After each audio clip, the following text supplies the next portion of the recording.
नमस्कार दोस्तों, स्वागत है आपका हमारे को नई वीडियो में। आज की वीडियो में हम लोग देखने वाले जो सेमेस्टर एग्जाम चल रही है उसमें हिंदी माइनर का पेपर है राजस्थानी भाषा और साहित्य, उसके महत्वपूर्ण क्वेश्चन वो भी विद सॉल्यूशन अपन देखने वाले हैं। तो वीडियो को बिल्कुल भी स्किप मत करना। जो भी नए विद्यार्थी हमारे चैनल से फर्स्ट टाइम जुड़े हैं वो हमारे चैनल को फटाफट सब्सक्राइब कर दे और वीडियो को अंत तक देखना। अगर आपको वीडियो अच्छा लगे तो लाइक कर देना, ठीक है।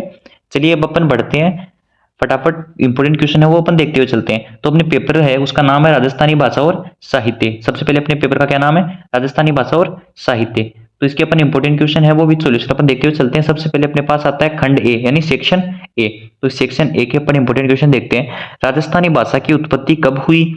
ये अपने पास फर्स्ट क्वेश्चन होने वाला है, तो फटाफट से अपन इसका आंसर देखते हैं। तो देखिए फर्स्ट क्वेश्चन अपने पास है राजस्थानी भाषा की उत्पत्ति कब हुई। तो राजस्थानी भाषा की जो उत्पत्ति है वो लगभग 10वीं से 20वीं शताब्दी के बीच है वो मानी जाती है। यह अपभ्रंश भाषा से विकसित हुई है और गोजरी अपभ्रंश इसका आधार रही है। नेक्स्ट क्वेश्चन की बात करते हैं। राजस्थानी भाषा की कोई दो प्रमुख बोलियों का नाम लिखिए। तो वो दो प्रमुख बोलियां कौन सी होने वाली है? मारवाड़ी और मेवाड़ी। ओके, चलिए नेक्स्ट क्वेश्चन नंबर 3। राजस्थानी साहित्य के दो प्रमुख रचनाकारों के नाम लिखिए। तो देखिए सबसे पहले अपने पास होने वाला है सूर्यमल मिश्रण, ठीक है, और दूसरा स्वर्णलता अग्रवाल। ये अपने पास दो प्रमुख साहित्यकार है वो सॉरी रचना साहित्य के रचनाकार है वो होने वाले हैं। अगला अपने पास क्वेश्चन नंबर 4 क्या बोल रहा है कि वीर सतसई के रचयिता कौन है? तो सूर्यमल मिश्रण है वो वीर सतसई के रचयिता होने वाले अपने पास। नेक्स्ट क्वेश्चन अपने पास है राजस्थानी साहित्य की दो प्रमुख विधाओं के नाम लिखिए। तो फर्स्ट अपने पास है वीर गाथा साहित्य, नेक्स्ट मेरे पास है लोक साहित्य। चलिए नेक्स्ट क्वेश्चन की ओर बढ़ते हैं। क्वेश्चन नंबर 6 अपने पास होने वाला है।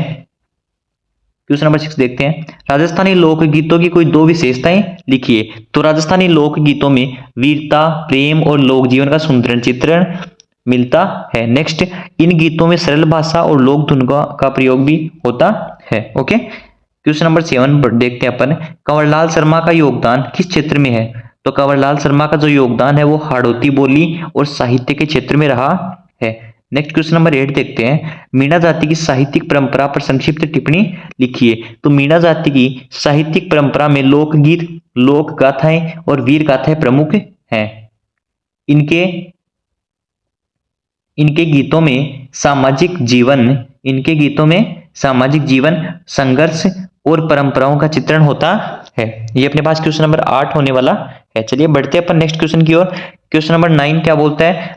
राजस्थानी लोक कथाओं की कोई दो विशेषताएं लिखिए। तो राजस्थानी लोक कथाएं लोक संस्कृति और परंपराओं का जीवंत दस्तावेज है।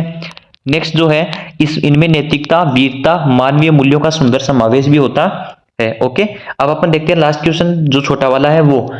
इसके बाद अपन बड़े क्वेश्चन देखेंगे। सूर्यमल मिश्रण की वीर सतसई में प्रमुख विषय वस्तु क्या है? तो सूर्यमल मिश्रण की वीर सतसई में वीरता, देशभक्ति, नायकत्व की भावना प्रमुख विषय वस्तु है। इसमें राजपूत वीरों के शौर्य और बलिदान का वर्णन हमें मिलता है। अगर आप क्वेश्चन का स्क्रीनशॉट लेना चाहें तो वो आप यहां से ले सकते हैं, ठीक है। अब अपन बढ़ते हैं आगे अपन बड़े क्वेश्चन देखते हैं। अब अपन चलते हैं सेक्शन बी में, ठीक है। तो सेक्शन बी में आपको यूनिट वाइज है वो बड़े क्वेश्चन देखते हुए चलने हैं। फर्स्ट क्वेश्चन अपने पास जो यूनिट फर्स्ट है, राजस्थानी भाषा के विकास की प्रक्रिया का वर्णन कीजिए। ओके, सेकंड क्वेश्चन अपन देखते हैं राजस्थानी भाषा की बोलियों की भौगोलिक स्थिति का वर्णन कीजिए। आपके पास यूनिट नंबर फर्स्ट से दो महत्वपूर्ण क्वेश्चन होने वाले हैं। आगे बढ़ते हैं यूनिट नंबर सेकंड की ओर। यूनिट नंबर सेकंड में फर्स्ट क्वेश्चन अपने पास होने वाला है। राजस्थानी साहित्य के इतिहास की प्रमुख घटनाओं का उल्लेख कीजिए। राजस्थानी साहित्य की विधाओं और प्रवृत्तियों का भी वर्णन कीजिए। ओके, ये अपने पास यूनिट नंबर सेकंड के इंपोर्टेंट क्वेश्चन होने वाले हैं। अब अपन बात करते हैं यूनिट नंबर थर्ड की। यूनिट नंबर थर्ड में अपने पास जो फर्स्ट क्वेश्चन है वो क्या है? किसी एक प्रमुख राजस्थानी साहित्यकार के जीवन और कृतित्व का वर्णन कीजिए। नेक्स्ट क्वेश्चन देखते हैं इसी यूनिट का।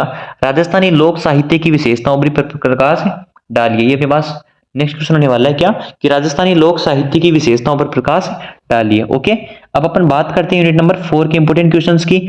सेक्शन बी के अंदर वीर सतसई या मैं बोलूं सूर्यमल मिश्रण के प्रमुख छंदों का विश्लेषण कीजिए। ओके, नेक्स्ट क्वेश्चन वीर रस के संदर्भ में सूर्यमल मिश्रण की कविता की समीक्षा भी कीजिए।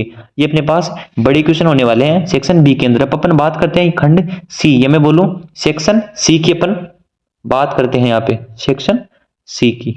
ओके, देखिए सेक्शन सी में अपने पास फर्स्ट क्वेश्चन है, राजस्थानी भाषा के उद्भव और विकास पर विस्तृत लेख लिखिए। आपके पास इंपॉर्टेंट क्वेश्चन होने वाला है। राजस्थानी साहित्य के इतिहास में वीर गाथा काल का महत्व है, समझाइए। ये भी आपके पास नेक्स्ट इंपॉर्टेंट क्वेश्चन होने वाला है। चलिए अपन बात करते हैं नेक्स्ट क्वेश्चन की। सूर्यमल मिश्रण की वीर सत्सई का समालोचनात्मक अध्ययन कीजिए। ओके, ठीक है।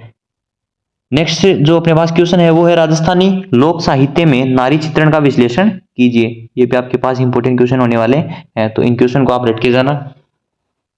आगे कुछ देखिए, ये आपके पास महत्वपूर्ण रचनाएं हैं और उनके लेखक हैं, तो आप इसे भी देख कर जाना। छोटे क्वेश्चन में आपके पास ये भी पूछ सकता है। जैसे अपने पास इंपॉर्टेंट रचना है पृथ्वीराज रासो, इसके लेखक हैं चंद बरदाई, और जो शैली है वो है वीरगाथा काव्य। नेक्स्ट अपने पास है वीर सतसई, रचना का नाम है सूर्यमल मिश्रण है, ये इसके रचयिता है, और शैली है वो है अपने पास वीर रस। ओके, नेक्स्ट मेरे पास जो रचना है वो है राम रासो, लेखक का नाम है माधुदास, और जो शैली है वो है अपने पास भक्ति काव्य वाली। अगली अपने पास जो रचना है उसका नाम है राज रूपक। कौन सी है? राज रूपक।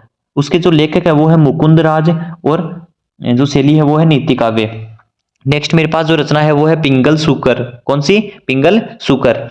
जो इसके कवि है वो होने वाले मेरे पास ईश्वर दास। कौन से हैं? ईश्वर दास। ओके, और जो इसकी शैली है वो होने वाली है डिंगल काव्य। नेक्स्ट राजस्थान की लोक गाथाएं रचना होने वाली है, स्वर्णलता अग्रवाल इसकी लेखक होने वाली है, और जो शैली है वो है लोक साहित्य। ओके, अगली अपन बात करते हैं। अगली मेरे पास रचना है राजस्थानी बेली साहित्य।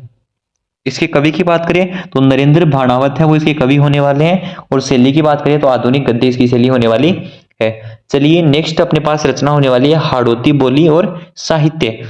कैलाश चंद्र शर्मा है वो इसके जो रचयिता है, जो लेखक है वो होने वाले हैं, और भाषा विज्ञान है वो इसकी शैली है। नेक्स्ट मैं बात करूं रचना की, तो राजस्थानी भाषा और साहित्य जो पेपर का नाम है वही ये रचना है। इसके जो कवि हैं वो मेरे पास है मोतीलाल मेनारिया। कौन? मोतीलाल मेनारिया। ठीक है, और आधुनिक अध्ययन है वो इसकी शैली होने वाली है। तो ये मेरे पास कुछ इंपोर्टेंट रचनाएं और उनके लेखक और उनकी शैलियां थी। तो आई होप आपको ये वीडियो अच्छा लगा होगा। वीडियो अच्छा लगे तो वीडियो को लाइक कर देना, चैनल पे नए हो तो चैनल को सब्सक्राइब कर देना। मिलते हैं एक और नए वीडियो के साथ, तब तक के लिए जय हिंद जय भारत।